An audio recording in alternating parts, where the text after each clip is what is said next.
बाबा Siddiqui murder case के 2 आरोपी shooter को मुंबई की अदालत में पेश किया गया है। शूटर धर्मराज कश्यप ने कोर्ट में अपनी उम्र 17 साल बताई, जिसके बाद कोर्ट ने पुलिस को आधार कार्ड पेश करने के लिए कहा है। आधार कार्ड में आरोपी धर्मराज कश्यप की उम्र 21 साल है। पुलिस ने दोनों आरोपियों की 14 दिन की रिमांड मांगी है। तो शूटर धर्मराज ने अपनी उम्र कोर्ट में 17 साल बताई, जिसके बाद पुलिस को ये आदेश दिया गया कि उसका आधार कार्ड पेश किया जाए, लेकिन आधार कार्ड पर उसकी उम्र 21 साल है। आधार में धर्मराज की उम्र 21 साल, ऐसी जानकारी पुलिस की तरफ से दी गई।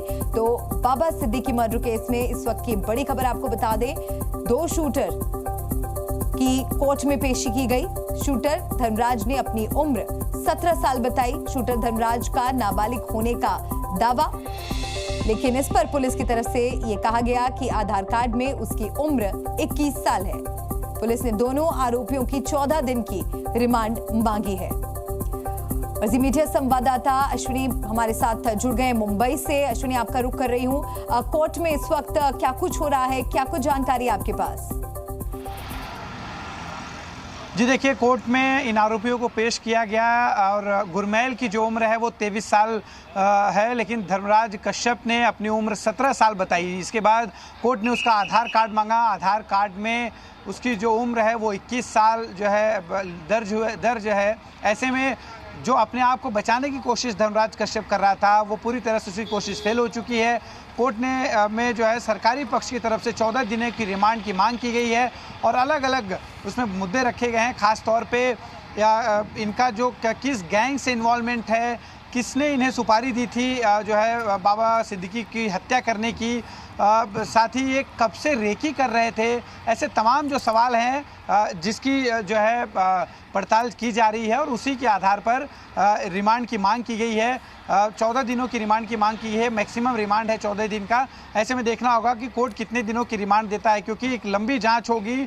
क्या सिर्फ 3 ही शूटर उस वक्त मौके पर मौजूद थे या फिर बैकअप में कोई दूसरा प्लान भी था क्या? ऐसे कई सवाल हैं जिनका जवाब पुलिस जो है तलाश कर रही है और उसी कड़ी में रिमांड की फिलहाल ज़रूरत है।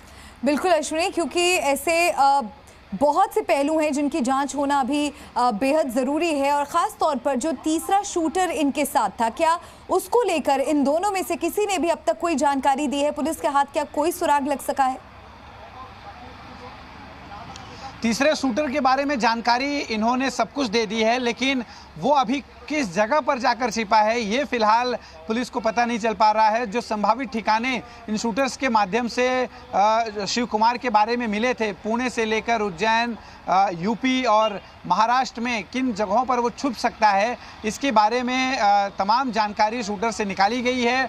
उसके पिछले कई महीनों के कॉल डेटा रिकॉर्ड निकाले गए हैं कि कहाँ कहाँ पर वो ट्रैवल करता था, किन लोगों से बात करता था। ऐसे तमाम चीज़ें निकाली गई हैं ताकि उन लोगों तक पहुंचा जा सके जिनसे शिव कुमार बहुत ज़्यादा बातें करता था या जिनके ज़रिए वो कहीं छिपने के लिए रास्ता खोज सकता है। तो उन लोगों पर पूरी तरह से सर्विलांस जो है पुलिस ने रखी है। क्राइम ब्रांच की करीब 12 टीमें इस पूरे जो है इन्वेस्टिगेशन में काम कर रही हैं। हर टीम को अलग टास्क दिया है, अलग क्षेत्र दिया है जहाँ पर उन्हें जाकर पूछताछ करनी है, दबिश करनी है। तो ऐसे में पूरी तरह से चौतरफा जाँच चल रही है ताकि जल्द से जल्द जो तीसरा शूटर है उसे गिरफ्तार किया जा सके, क्योंकि इस पूरे घटनाक्रम में एक अहम कड़ी है शिव कुमार।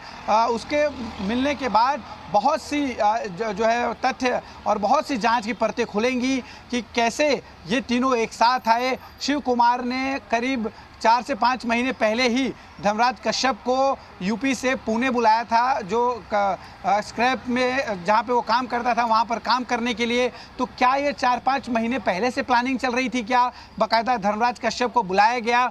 और एक सवाल यहाँ पर यह भी खड़ा होता है कि कोर्ट में पहुँचने के बाद आरोपी ये कहता है कि उसकी उम्र 17 साल है, यानी कि वो अपने आप को बचाने की कोशिश करता है। तो क्या ये सब कुछ एक तरह से सुनियोजित पहले से प्लान किया गया था कि 17 साल की अगर उम्र बताएंगे या उससे कम की उम्र बताएंगे तो कोर्ट में कम सजा होगी या फिर रिमांड से बचा जा सकेगा? तो ऐसे कई पहलू हैं कि उस पर जो है पूरी तरह से बिल्कुल अश्विनी, एक पहलू सलमान खान से जुड़ा भी है, जिससे जुड़ा सवाल मैं आपसे आगे लूंगी। आप बने रहिए हमारे साथ। मेरे एक और सहयोगी विशाल रघुवंशी भी हमारे साथ जुड़ चुके हैं, लेकिन इस बीच जो बड़ी खबर मिल रही है